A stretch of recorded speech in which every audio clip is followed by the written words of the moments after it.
Good morning, good afternoon, or good evening. No matter what time of day it is that you're receiving this message, I want to take the opportunity to welcome you to the Sunday service made possible by TheCultofCon, and thank you for being here.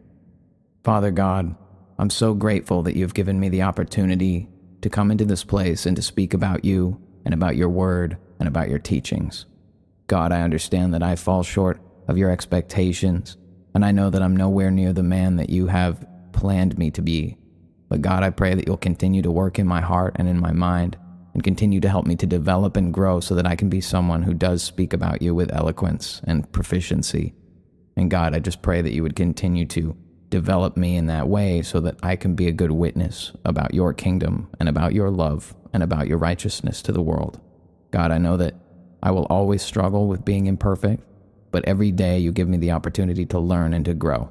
And I know that sometimes my hardships can be overwhelming, but I know that it's because you want something from me, and that refining process sometimes takes time. So God, I understand that there is a metamorphosis taking place in my life and in the lives of everyone else, and I pray that you would continue to do that good work in our lives, and that you would continue to influence us and help us to learn and grow in that way, so that we can be better servants of you, God, and so that we can do the thing that you have called us to do with our life in this place. Thank you so much for all of your love, for your sacrifice, and for everything you're doing in our hearts and our minds, God. And I pray you would continue that work, and we love you so much. Thank you. Amen. Knowledge is power. And in order to better understand that, I want to start today by opening with a couple of definitions. First of all, the word knowledge. According to the Oxford Language Dictionary, knowledge is facts, information, and skills acquired by a person through experience or education, the theoretical or practical understanding of a subject. Understanding. That'll be our next word on the list. Understanding is a cognitive process related to an abstract or physical object, such as a person, situation, or message, whereby one is able to use concepts to model that object. Understanding is a relation between the knower and an object of understanding. Understanding implies abilities and dispositions with respect to an object of knowledge that are sufficient to support intelligent behavior. Intelligent behavior. And what would be intelligent behavior other than the practical application of that knowledge? We often call that wisdom. And wisdom is defined as the quality or state of being wise, knowledge of what is true or right, coupled with just judgment as to action, sagacity, discernment, or insight. Knowledge, understanding, wisdom. By what process do we acquire these things? Generally, we measure our ability to acquire and apply that knowledge as intelligence. And intelligence has been defined many ways: the capacity for abstraction, logic, understanding, self-awareness, learning, emotional knowledge, reasoning, planning, creativity, critical thinking, and problem-solving. So at the root of all understanding is intelligence. And so I find it so interesting that we live in a world where those who are considered the intellectuals of our group are often greatly lacking in understanding, wisdom, and knowledge.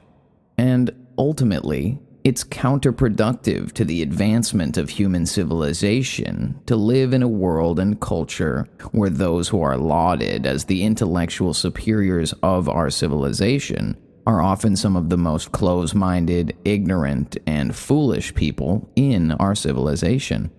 The types of examples that come to mind are individuals in scientific or religious institutions who are very invested in their field of study, and oftentimes we find that that comes with an unwillingness to engage in the study of things that are a counterpoint or just in some way not affiliated with their core study focus. And so what you have are scientists and religious leaders who are butting heads, having arguments about theology and worldview concepts, neither of which is willing to fully engage in the process of coming to understand someone else's opinion or worldview. This takes me back to the 2010s, the early 2010s, during an era where the internet was a bit more uncensored than it is today. And there was a period of time where people began researching alternative concepts about how they viewed the world and such. And initially, my discovery of these alternative worldview concepts was through a platform where I was told from the beginning that people who believed these things were crazy. And of course, that is a very common theme that you see when somebody produces an idea that goes against the grain of what we've been taught to believe in our society. So, the idea is that someone has come up with a theory or evidence to support an idea that they have. And what we often experience is that the intellectual leadership of our world is unwilling to hear these stories. They will create straw man arguments to defeat the imposed theories of these groups because they are threatened by these theories. Now, obviously, people can come up with all kinds of things that are crazy and unfounded. The problem comes when someone has produced evidence to support their belief and that their belief goes against an institution. Generally, there's money involved, such as in science and religion. And so because of that threat to their cash cow, they will do whatever they can to shut down that information, which is not the pursuit of knowledge. It is not the understanding of information. It is not the practical application of wisdom. What it is closed-mindedness, and it's a terrible thing. Now, in the book of Hosea, chapter 4, God has become angry with the people of Israel because they have participated in a bunch of bad behavior that separated them from God. If we read chapter 4, "Hear the word of the Lord, you children of Israel, for the Lord brings a charge against the inhabitants of the land. There is no truth or mercy or knowledge of God in the land. By swearing and lying, killing and stealing and committing adultery, they break all restraint, with bloodshed upon bloodshed. Therefore the land will mourn, and everyone who dwells there will waste away with the beasts of the field and the birds of the air. Even the fish of the sea will be taken away. Now let no man contend or rebuke another, for your people are like those who contend with the priest. Therefore you shall stumble in the day. The prophet shall also stumble with you in the night. My people are destroyed for a lack of knowledge, because you have rejected knowledge. I will also reject you from being priest for me. Because you've forgotten the law of your God, I will also forget your children. The more they increased, the more they sinned against me. I will change their glory into shame. They eat up the sin of my people. They set their heart on their iniquity. And it shall be, like people, like priests. So I will punish them for their ways, and reward them for their deeds. For they shall eat, but not have enough. They shall commit harlotry, but not increase, because they have ceased obeying the Lord." Now, there's a whole lot to unpack here. And when dealing with the Old Testament, it can be kind of difficult, especially since some of this stuff takes place literally thousands of years before Christ. So a lot of it is very distant and disconnected in a way, but one of the things that's so important about this passage is that you can see a clear problem taking place.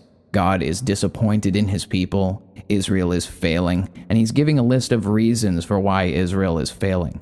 And one of those things that he says is, "My people are perishing, my people are destroyed for a lack of knowledge," because they reject knowledge.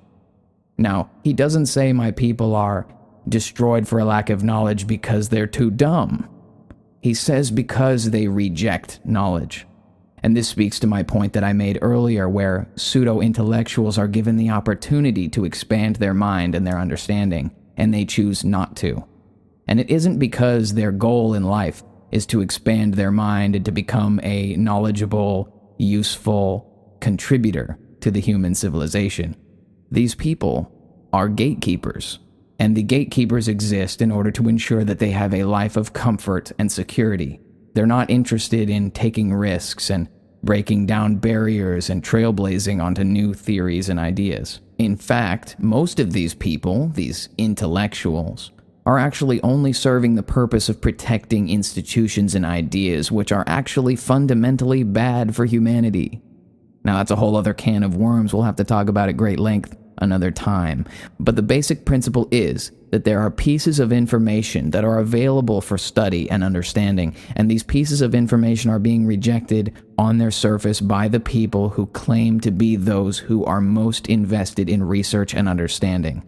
And so it's this oxymoronic scenario, it's this impossible scenario where the people who are given the credibility to decide what is true and what is false are unwilling to even see or entertain certain ideas at all. And that closed-mindedness is what creates ignorance. It is what creates confusion. It is what creates this destruction, this perishing that's being talked about in that book of Hosea. And it is in fact no different. Despite there being thousands of years of time between Israel's conflict in Hosea and the modern human civilization, the same general dereliction applies. And so you can see why that's so negatively affected us as a human population. Knowledge is power. And so if you look at the course of history leading up to even the present day, you can see how this continual rejection of knowledge has robbed humanity of access to power.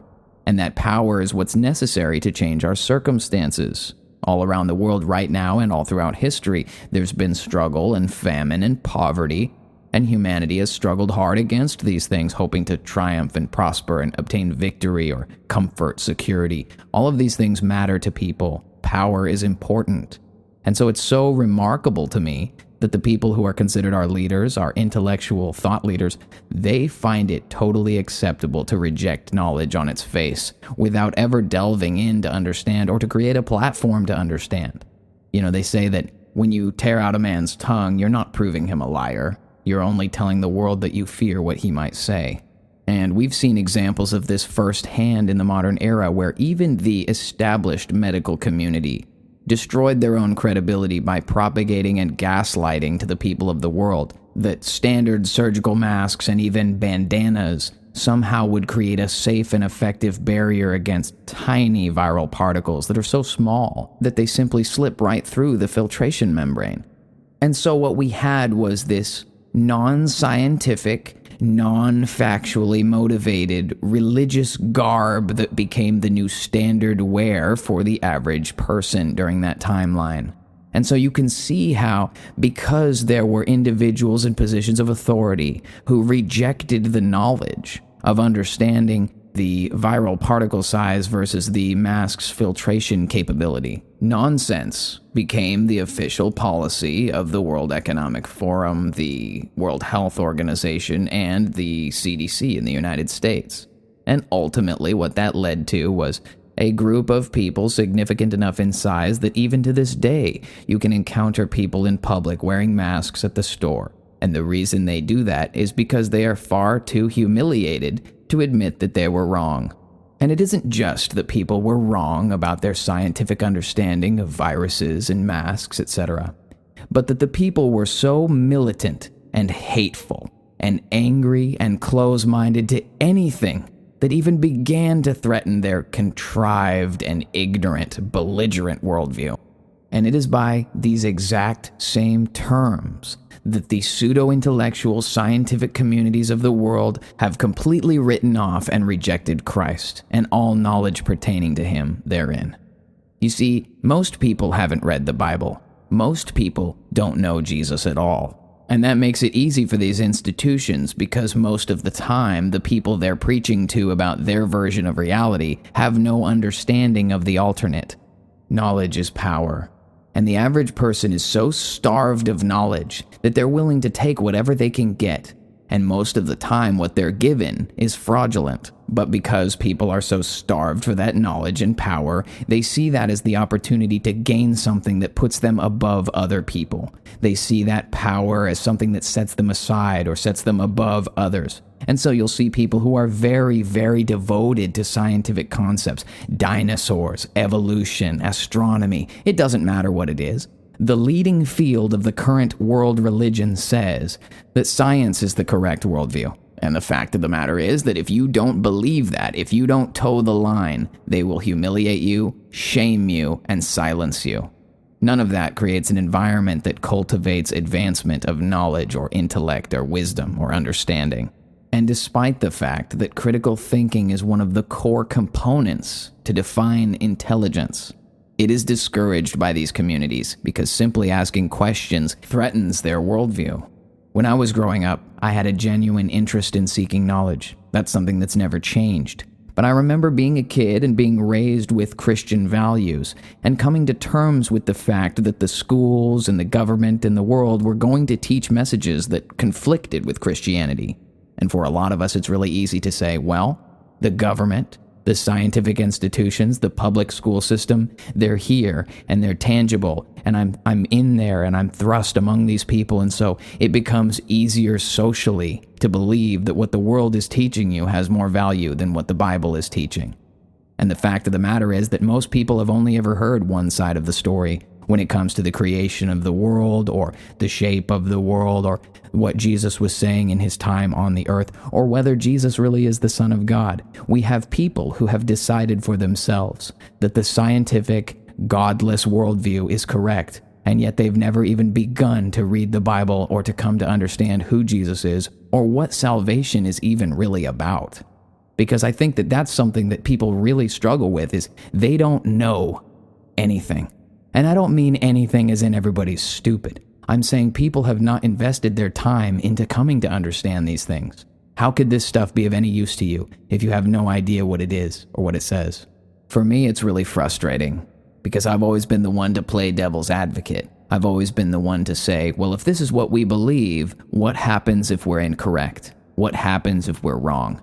And of course, I grew up as a little kid going into Sunday schools and things where we were taught that the way the world was created is very different than the way the public school system teaches. And so the problem is you're a little kid, you have very little knowledge, very little experience, very little wisdom. And so you learn in one environment that the world was created by God, divinely, fearfully, wonderfully made, and there's a process for that. But then the world itself tells you, no, this is actually the product of cosmic circumstance that was random and just so happened to work out this way. And when you're a little kid and you don't have the evidence to support your belief, you just go with what everyone else goes with. And the problem is they get into your brain so early. You're just a little kid when the public school system begins to indoctrinate you into this worldview that was created by Satan to deprive you of knowledge and wisdom. It's not in the interest of the government or of the controllers of our world for you to be successful, powerful, knowledgeable, wise, etc. There's a reason why they gatekeep these communities. You saw a lot of people lose their licensure back during the 2020 circumstance because they dared question the overarching narrative. Now, these were professionals. These are people with degrees, people who are studied, experienced, wise individuals. And yet that didn't have any bearing on what the scientific community decided to do with those individuals, which was to excommunicate them, so to speak, removing their licensure so they can no longer practice in their field of experience and knowledge. And I don't mean to just beat on 2020 all day over and over again. But it gave us a great example in that time as the scientific community stepped forward to take charge during what could be considered a dangerous and trying time. And they really proved themselves. They really proved their mettle of what these people are made of, what they really believe, what kind of character they have, what kind of integrity they have. And it was, to me, not surprising to see them do what they did. But it was an example that I now can use and look back on to describe what happens when people are given unchecked authority and not held to account to actually validate their point. Just imagine if the medical and scientific communities of the world came under the same kind of vitriol and scrutiny that the church is subjected to in the modern age. Now, I'm not here to defend the church or even to tell anyone what to think, but the fact of the matter is, nobody lets people go around saying they believe in Jesus without expecting some kind of a definition of why. Everybody wants some kind of an answer, They want to accost you and say you're wrong instead of just letting you believe what you believe.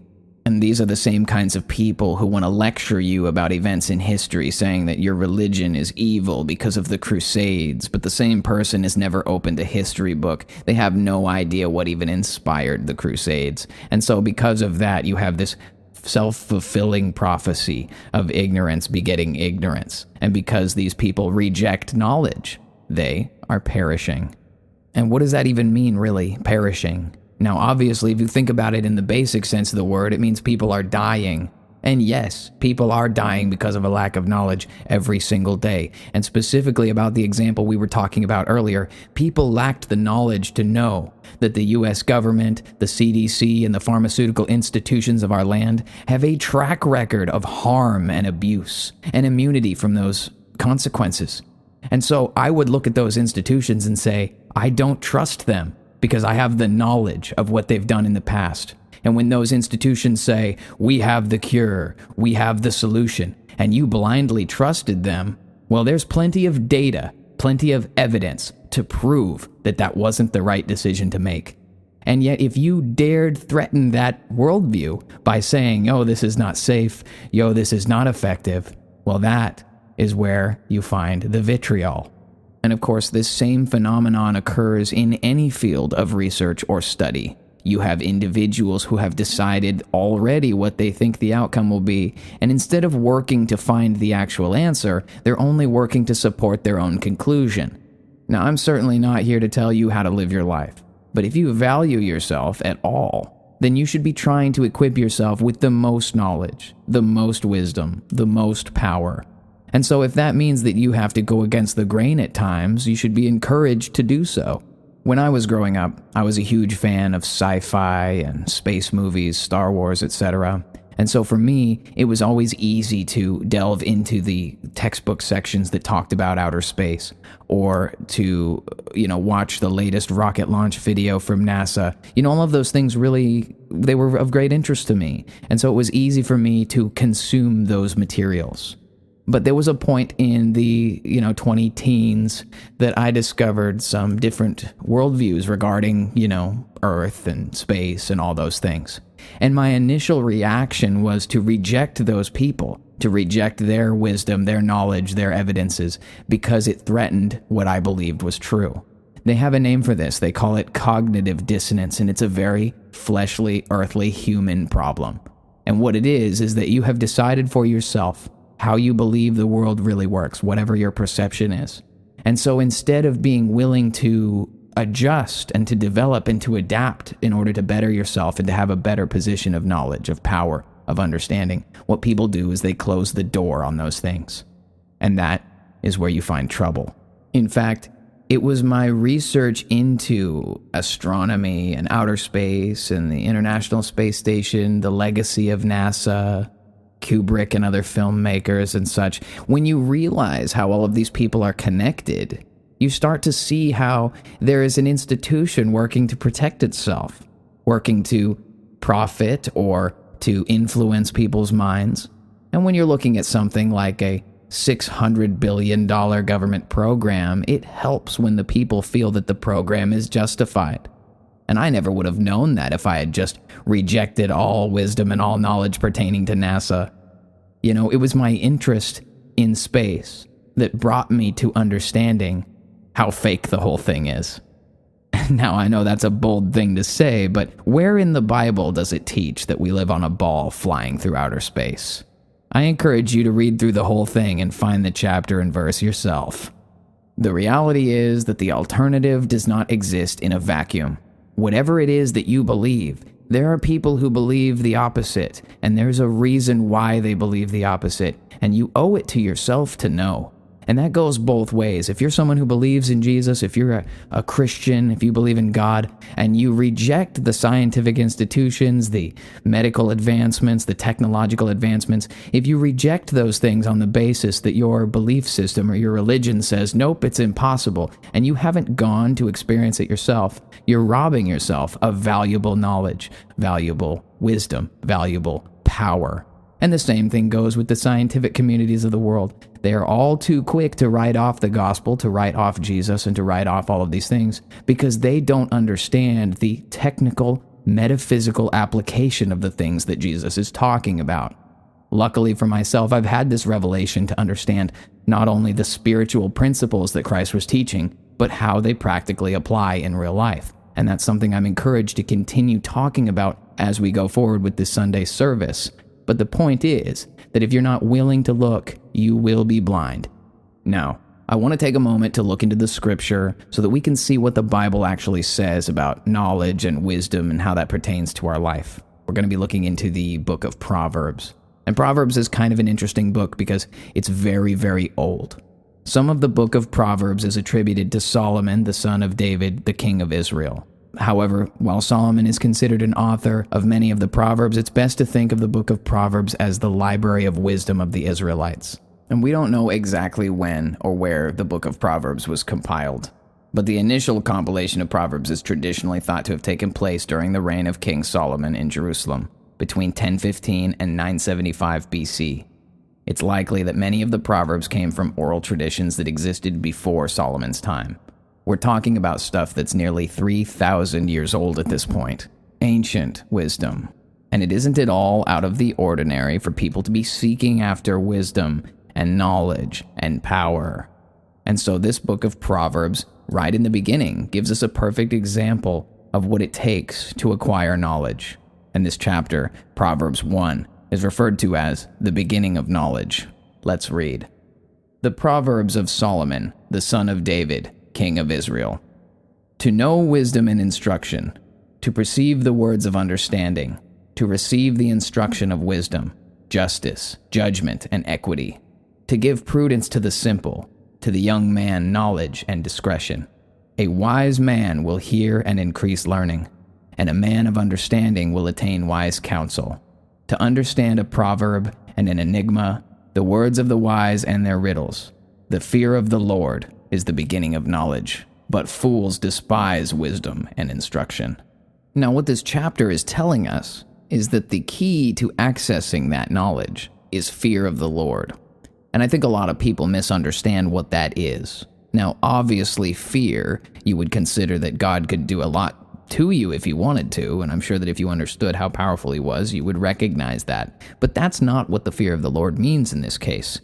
Fear of the Lord is equivalent to humility. You have to recognize that you are small and God is big, and that is the beginning. Because there's many things that God would love to teach you in this world, but if you position yourself as some kind of all-knowing guru, you block off access to that knowledge. Just in the same way where the religious communities will block off access to occult research or scientific evidences, the same is said about the scientific communities who reject spiritual truth and spiritual wisdom. And so both sides are suffering because they are rejecting knowledge, again, and because they have this prideful arrogance that says that they have the capacity to determine for themselves the secrets of the universe. In the next chapter, we break into the value of wisdom. And of course, wisdom is that practical application of knowledge. So let's assume we're following the formula correctly here. We've humbled ourselves and we've begun to learn. We've begun to seek knowledge. Now that we're gaining knowledge, what do? And that's what this chapter speaks about, Proverbs chapter 2, the value of wisdom.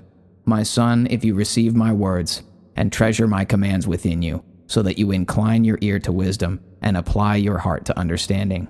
Yes, if you cry out for discernment and lift up your voice for understanding, if you seek her as silver and search for her as for hidden treasures, then you will understand the fear of the Lord and find the knowledge of God. For the Lord gives wisdom. From his mouth comes knowledge and understanding. He stores up sound wisdom for the upright. He is a shield to those who walk uprightly. He guards the paths of justice and preserves the way of his saints. Then you will understand righteousness and justice, equity, and every good path. When wisdom enters your heart and knowledge is pleasant in your soul, discretion will preserve you. Understanding will keep you, to deliver you from the way of evil, from the man who speaks perverse things, from those who leave the paths of uprightness to walk in the ways of darkness, who rejoice in doing evil and delight in the perversity of the wicked, whose ways are crooked and who are devious in their paths, to deliver you from the immoral woman, from the seductress who flatters with her words, who forsakes the companion of her youth and forgets the covenant of her God. For her house leads down to death, and her paths to the dead. None who go to her return, nor do they regain the paths of life. So you may walk in the way of goodness, and keep to the paths of righteousness. For the upright will dwell in the land, and the blameless will remain in it. But the wicked will be cut off from the earth, and the unfaithful will be uprooted from it. And what a great piece it is, that it's a discussion about wisdom, and yet it contains wisdom in and of itself. He's essentially saying, without wisdom, you will fall into these pitfalls. You will be cut off and destroyed. And so he's saying, you need to be wise enough to know that you need wisdom. Very incredible. With all that being said, my advice to you is to always seek after knowledge. Whether it's opening another book, or interviewing someone, or listening to a podcast from someone, you should seize every opportunity that you have to grow in knowledge and wisdom. And along those same lines, you should reject people who try to tell you not to listen, who tell you not to expand your knowledge, who say you can't read that, you can't listen to that, you can't learn that. Because those are people who are trying to put a stop to your development, your advancement, your access to knowledge, which is power. So no matter what it is you believe in life, be willing to challenge what you believe. Be willing to challenge what other people believe, because the reality is that the power only comes from the knowledge of truth. You can know things that aren't true, and it really isn't going to do you that much. At the end of all of this, when all of our different worldviews and ideas are put to the test, somebody is going to end up on top. Somebody is going to be right. And those people that are right are going to be the well-researched ones. It's going to be the trailblazers, those people that go against the grain, the people that are willing to seek knowledge for the sake of the truth. Those are the people that are going to find the secrets of the universe, whatever those secrets may be. When Christ was here on the earth, he brought with him a radical worldview change, and a lot of teachings that went against the grain with what we were taught or that the people in Jerusalem at the time believed. And so because of that, a lot of people rejected him and they didn't listen to what he had to say. But it's the people like Nicodemus, who himself was a member of the Sanhedrin, who humbled himself. He feared the Lord, so to speak, and he said, "If this is the truth, what must I do to know it?" And so God taught him the formula for being born again, for erasing this predisposed, this ego that he had built up in his life as a religious institution, as a scholar. He thought he had already known everything there was to know. And so when he was initially presented with this new knowledge, he rejected it, just as the rest of the Pharisees did. But when Nicodemus softened his heart, when he humbled himself, and he began to ask questions, that is when the knowledge became available to him. And so my advice to you, and to myself also, is that we always have an open mind and a willingness to learn and grow, because knowledge is power, and we need power if we're going to change the world from what it is today to what God wants us to make it into. Wherever you go, whatever you do, just don't ever let yourself believe that you have arrived, because life is about the journey, not the destination. Narrow is the way, and narrow is the gate that leads to life, but broad is the gate, and broad is the path that leads to destruction. God, I just want to thank you so much for the gift of knowledge that you've given to us, that you've created a path for us to be able to seek you, and to be able to acquire things along that path that make us into better, stronger, holier versions of ourselves. God, I know that it's your will for us to be corrected of all of our shortcomings, for us to be matured and grown and refined through this process. And that's why I know that the path is so narrow, because it's so easy to fall off of what it is that you have planned for us. Not because you lack power or the ability to force us on the path, but because you love us so much that you give us the opportunity to choose for ourselves what we'll do with our mind and with our body and with our time. And so, God, I pray that you would continue to put on my heart and in the hearts of other people this genuine hunger for knowledge, so that we would seek the truth, and so that we would seek knowledge so that we can become better, more effective servants in the advancement of your kingdom, and so that we would be better at seeking what it is that you have planned for us, so that we can fulfill the destiny that you've created for us in this world, God. I know that none of us are perfect. I know that we have such a long way to go to becoming good and faithful servants, but I'm so grateful for your investment in each and every one of us, and God, I pray that you would continue to open our eyes and our ears and our minds so that we can learn more about you and your infinite, perfect kingdom. God, I pray that your work will continue in our lives and in this ministry, and I thank you so much for the opportunity to teach these things for these people and for myself to be able to learn them. God, you are a great and loving God, and we are so grateful for you. We love you so much, for yours is the kingdom and the power and the glory forever. Amen. If you feel that this message resonated with you, I humbly ask that you would like and subscribe to the channel. Join us every week for a new episode of the Sunday service, made possible by TheCultofCon. Thank you for being here. We'll see you next week.